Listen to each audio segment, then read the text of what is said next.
it's live. Okay. So, hi, everybody. It's a Saturday night. I normally don't do these things on Saturday night, but those of you who were with me way back in the day will remember we used to do some periscopes on the weekend evenings. And tonight, we're doing something a little bit like that. Have dear friends over tonight. We had paella. We've been talking about the world.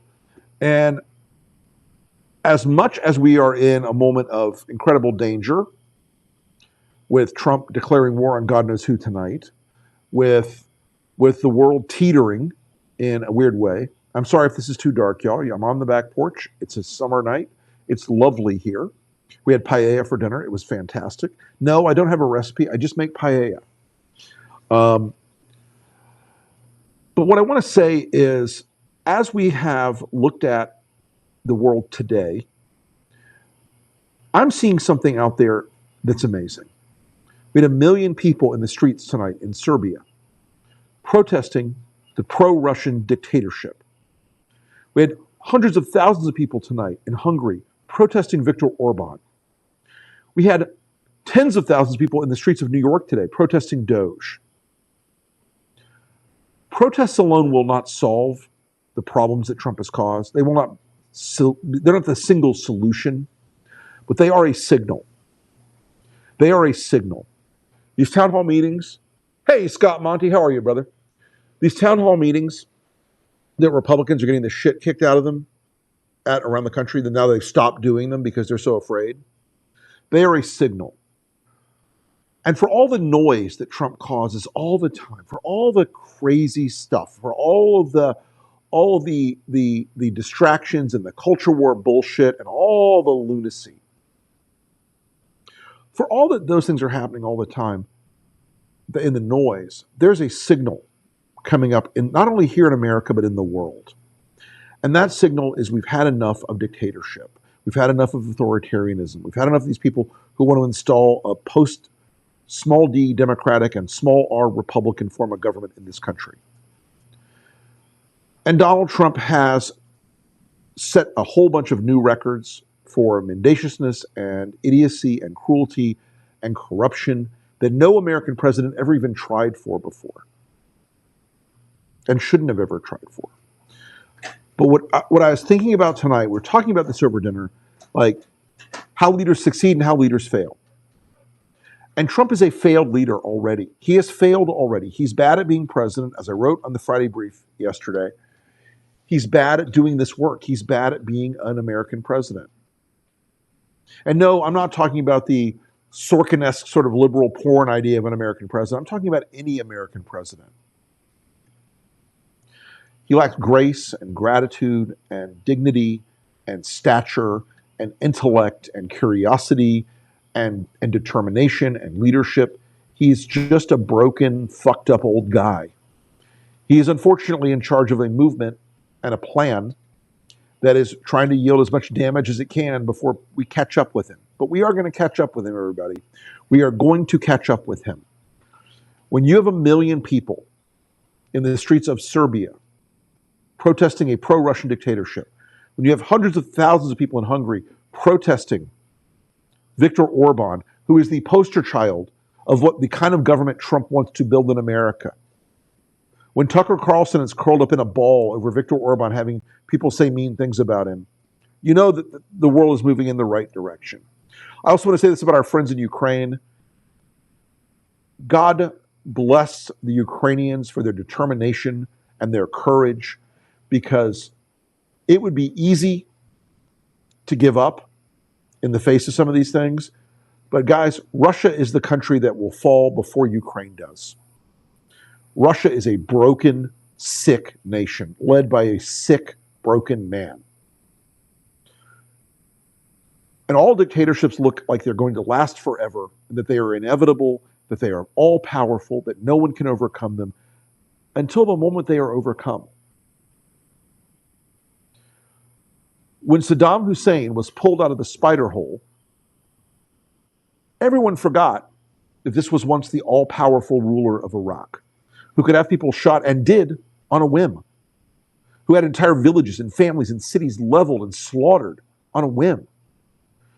When Muammar Gaddafi was pulled screaming and crying from a sewage culvert in Libya, the guy who once ran that country with an iron fist found himself at the hands of people who he had oppressed for years.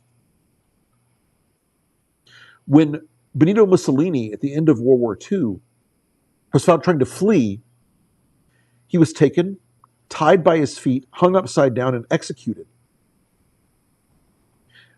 As Russia and America approached Berlin at the end of World War II, Adolf Hitler, not a brave man, put a bullet in his head instead of facing the consequences of his actions.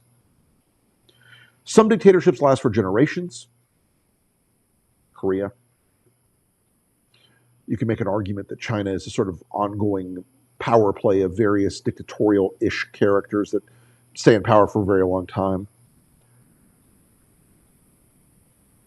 But there is also a thing in this world where it becomes harder and harder to sustain oppression when people speak up. And I had a very well-meaning friend ask me this morning, sent me a text like, are you leaving the country? Aren't you afraid after Friday's thing from Trump? Don't you think you should leave the country? Well-meaning friend. And you know, I don't have it in me. It's my country before it was Donald Trump's country. He doesn't give a fuck about this country. He has never sacrificed a thing for this country. The people that he wants to silence need to speak louder. The people he wants to oppress need to say, fuck you to the oppression and the idea that we are going to be intimidated out of him, out of his bullying and his bullshit and his corrupt Department of Justice. Watching Pam Bondi, that clownish, absolutely clownish excuse for a lawyer, up on the stage the other day, watching the idiots like Patel and Bongino, Bing Bongo up there doing what they do, of playing the role of Trump's pet monkeys, dancing on the stage. Oh, Donald, you were the one who was, the lawfare was against. Donald Trump meets a lesson from the great movie Grosse Pointe Blank, where John Cusack's playing an assassin in Grosse Pointe Blank, and his wannabe girlfriend asks him, like, don't you feel bad about killing these bad people? And he says, you know, if I come to your door, the chances are you did something to bring me there. The things Donald Trump did is what brought the DOJ to him. His ties to Russia, his corruption, his attempt to suborn the Ukrainian government in 2018 with Rudy Giuliani's weirdo drug deal to try to gin up fake evidence against Hunter Biden, Burisma. The corruption that he engaged in New York with not only having to pay a settlement in a charity fraud case, but in a business fraud case. Those aren't reasons why. Those weren't a weaponized Department of Justice. Now they really do have it. Remember, folks, every Republican accusation is a confession. Every single one of them is a confession. And I want to say that the country's waking up for another reason. And it's not really because of the Democrats. Sorry, Democrats, it's not really about you right now. The country's waking up because the harm that's being done. There are two fundamental principles you need to remember when you talk about this to your MAGA friends and your regular normie friends. This is crazy, and this is hurting you. Those are the two rules right now. This is crazy, and this is hurting you. Why are those two rules important? Because we're not really here to talk about Donald Trump anymore. His pet weirdo Elon Musk, who's doing this Doge thing, who's doing this tearing down of the capacity of government to do good things here at home and in the world, is hurting people. Trump is actually kind of in the rear view for me in some ways. The people around him now who are powerful, who are evil, and by the way, Russ Vought and Elon Musk, just so you guys know, I want everybody to process this in their heads. Donald Trump told two enormous lies in the 2024 race, excuse me. Two enormous lies. And not eating the dogs, eating the cats. That was an enormous lie, but not the important one. The first lie was I don't know what Project 2025 is. It's not my plan. I have nothing to do with it. I've never heard of it. It was a coffee boy, an intern. We never heard of Project 2025. That was a fundamental lie. The biggest lie that he said in the campaign over and over again, I will not touch Social Security or Medicare. Guys, they want to give a $10 trillion tax break to Elon and Jeff Bezos and Steve Schwartzman and them. And really a tax break that will accrue to about a couple hundred people in America. Okay? $10 trillion is what's going to cost us. 4 up front, 5 and change on the back. Okay? My dogs are barking. Sorry, you're going to have to just listen to them because they're going to go crazy about something. They're chasing a deer or a hog or something in the back meadow. When he said, I will not touch Social Security or Medicare or Medicaid, Elon and Russ Vought, who runs Project 2025 in the office of OMB, are already planning for it.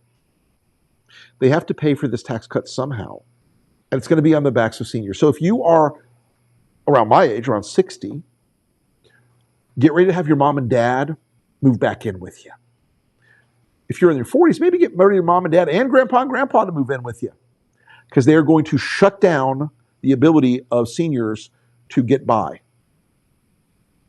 And they're going to shut down the ability of families to not be bankrupted by having to pay for everything for the care for seniors.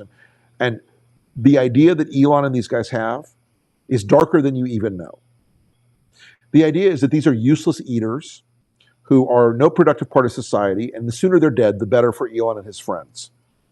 That is really what they think underneath all of this. And our country does not have a lavish social safety net. It is expensive, but it is not lavish. Seniors who have to depend on Social Security and Medicare do not roll around by the pool and wait for their houseboy to come out every day and give them a foot massage. Elon and Trump and Vought know to pay for this tax cut, they have to cut that, even that meager program now, what I call just the tip socialism. They have to cut it even further. They have to end it. They want a die-off of people who they do not believe are productive consumers or workers. It's kind of ugly, but it's kind of true. The old joke that Republicans used to say, how dare you say we want to throw Granny off the cliff? They want to throw Granny off the cliff. That's what it is, guys. But again, people are standing up and speaking out. And I was reading these stories earlier tonight. While I was cooking, I was thinking about this. Actually, I had a really good idea for a TV pitch I'm not going to tell you about right now, but the two most creative guys that I know are sitting at this table on the other side of me, and they were like, oh my God. So let's just put it this way. Politics and serial killers. You'll hear more. Anyway, but while I was cooking, I was thinking about this and hearing these stories about 1 million people in the streets of Serbia. That would be the equivalent, by the way, in America of like 10 million people in the streets, more. Viktor Orban is a hardcore dictator in Hungary. People in the streets are taking a risk with their lives and their jobs and their futures. They're brave enough to protest. They're brave enough to speak out and stand up. They're brave enough in countries that are more oppressive. And Trump, believe me, he wants America to be more oppressive than it is right now. But these are countries that are more oppressive than Donald Trump's current dreams. And those people have the guts and the balls to stand up in the street and speak up. They have the guts to say no fucking more. When I saw people in New York today protesting Doge and protesting the cuts, this feels a lot different than 2017 and the sort of pink pussy hat era of protesting. This resistance is about what's happening to every American and every American town and county and state. The damage they're doing is extraordinary. They right now believe that nothing will stop them. And by the way, Chuck Schumer, quick aside, Chuck Schumer is not a wartime consigliere. He must quit. He must resign. He must leave his job. Someone else needs to replace him. I'll get in trouble for this. I'll have donors calling me on Monday. I can't believe you said Chuck Schumer. He should resign. He should resign. He is incompetent and gutless. He gave away a strong hand. And I said this the other night, and I mean this. If Mitch McConnell was in Chuck Schumer's position, he'd have Mike Johnson on the floor, curl up in a fetal position, crying, and he'd have Donald Trump begging for mercy. You need better. You need better leadership that is bold, that is fearless, that doesn't worry that the New York Times will write an editorial that says, "Oh, I can't believe they shut down the government and Chuck Schumer as part of." Who fucking cares? We are in a fight right now with people who are maniacal, who are fanatic, who are basically the American equivalent of Al Qaeda. They do not believe in American liberty or conservative principles or democracy or freedom. They believe in power and control. And Chuck Schumer's like, my honorable colleagues on the other side of the... You have no honorable colleagues left. There are none. None, not one. Not one. Not Susan Collins or Lisa Murkowski or Jim Langford or any of them. They are gone. Those people are gone. They have sided with Trump because they fear for their lives. And I get that they fear for their lives. They don't want to be murdered. They don't want to be killed off, blah, blah, blah. But for a movement to succeed, it doesn't just need leaders at the top. Democrats need a better leader in the Senate. That's just how it is. It doesn't just need leaders at the top. It needs leaders in every community. I don't want you guys to start thinking that somehow picking a new presidential candidate to fall in love with right now is the way you're going to solve Trump. It's not. Whether you love Gavin Newsom or Pete Buttigieg or God knows who else, okay? That's not where you should be fighting right now. You should be loud, loud, loud. I say this on a lot of videos, and I mean it. I want you to call your congressman's district offices, the local offices, call your U.S. senators' local offices every week, over and over and over and over and over and over and over again. Be polite, don't be threatening, be professional, and tell them, I want to know what Congressman Smith is doing to stop Doge.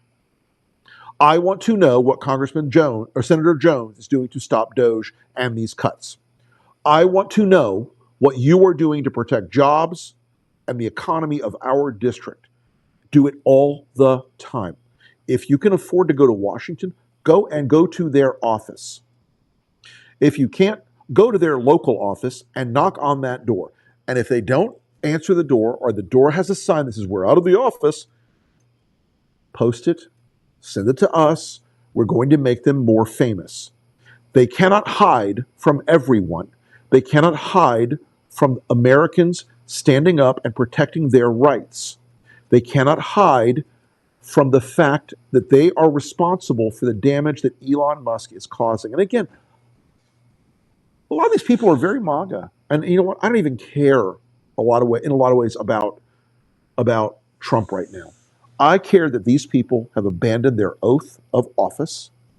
They've abandoned their duty and responsibility to their constituents. They've abandoned any semblance of conservative principle. And now they are on this ride that the only people that can check them are at the grassroots. The only people that can stop them are people like you, and people like those people in the streets of Hungary and Serbia. And this is a world that is teetering between one of two futures. One future is Elon, where a technocratic claque, I love that word, by the way. I know I use it too much. Where a technocratic claque of people runs out the clock on democracy. Where they have their red Caesar, where we look like we're a democracy, but we're not. where there's a presidential election. Like, look, Iran had presidential elections every couple of years. You know what? And Saddam got 104% of the vote.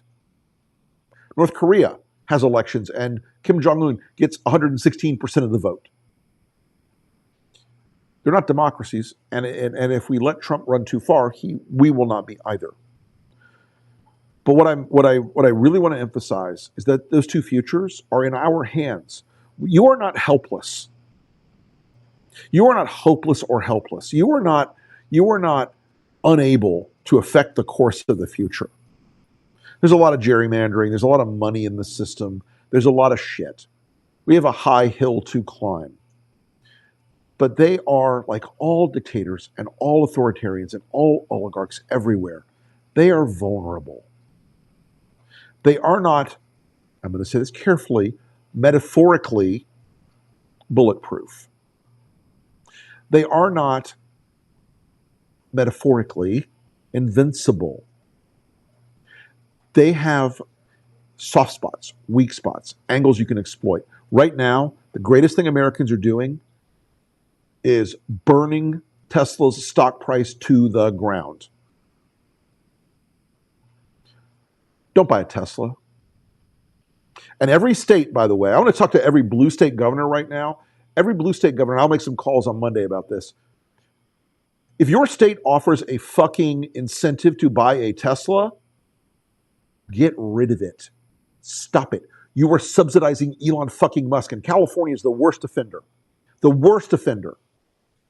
I'm a free market guy. I don't believe you should have subsidies like that.